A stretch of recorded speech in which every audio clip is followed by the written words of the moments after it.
A group of 5 military planes take off, on a routine training mission. The weather is clear. The pilots are experienced. Everything is normal. Then, 2 hours later, the flight leader radios in. His voice doesn't sound like a trained pilot anymore. He says his compass isn't working. He says the ocean looks wrong. And he has no idea where he is. Minutes later, all 5 planes disappear. So the military sends a rescue aircraft. And that plane disappears too. December 5, 1945. At a naval air station in Florida, 5 TBM Avenger torpedo bombers prepare for takeoff. This isn't a combat mission, it's training. A simple navigation exercise over the Atlantic.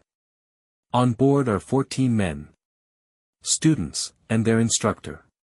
A man named Charles Taylor. He's experienced. Thousands of flight hours. He's flown in real combat. Nothing about this mission should be dangerous. At 2:10 p.m., the planes take off. They climb into the sky, and head east over the ocean. The plan is simple: fly out. Turn north. Then return to base. 3 legs. Nothing complicated. At first, everything goes exactly as expected. The sky is clear. The ocean is calm. The radios are working. But then, something changes. Around 3:40 p.m., a message comes through the radio. It's the instructor. Taylor. But something is off. His voice is uncertain. He says, "We can't see land." That doesn't make sense. They should already be turning back. Then he says something even stranger: "Our compasses are not working." Now the situation is serious. Without a compass, they have no sense of direction. Minutes later, another transmission. This time, it's worse. Taylor says, "Everything looks wrong. Even the ocean." He describes it as, not how it should look. The color is different. The horizon is unclear. Now, multiple voices start talking at once. Overlapping. Nervous. Panicking.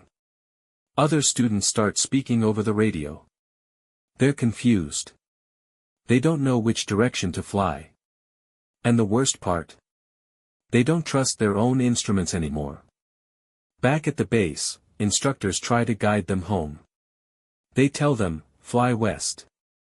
That will take you back to Florida." But Taylor hesitates. He believes they're somewhere else entirely. He thinks they're over the Florida Keys, not the Atlantic. If he's right, flying west would take them deeper into open ocean. So he makes a decision. And that decision may seal their fate. Time passes. The confusion gets worse. The weather begins to change. Clouds move in. Visibility drops. The pilots are now completely disoriented. Fuel levels begin to fall. One of the students says, "If we just flew west, we'd get home." But no one takes control. No one overrides the instructor. They stay together. Flying in circles. Over an endless ocean. Waiting for clarity that never comes. As the sun begins to set, the last messages come through. They're weaker now. Fading. Taylor says, "When the first plane drops below 10 gallons, we all go down together. No one wants to be alone in the ocean." Then, silence. And then, the radio goes quiet. 5 planes, gone. The Navy reacts immediately. A large rescue aircraft is launched. A PBM Mariner. 13 crew members on board. Its mission, find Flight 19.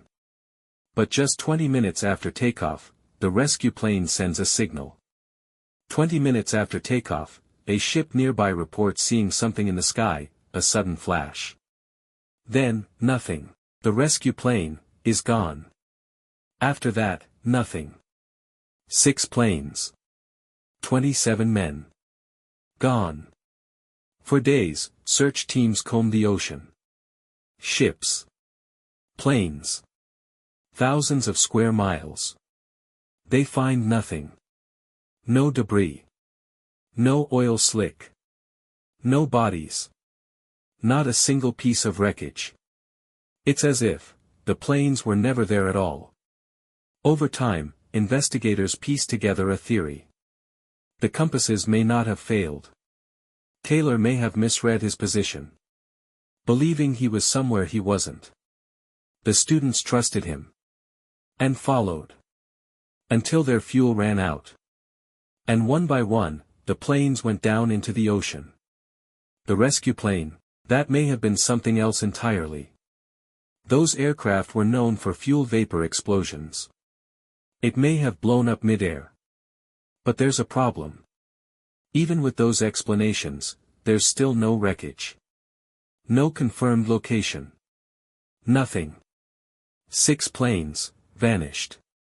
And even today, no one knows exactly where they went. They weren't in the middle of the ocean. They were just miles from the Florida coast. And somehow, 6 planes disappeared, right next to civilization. What do you think happened?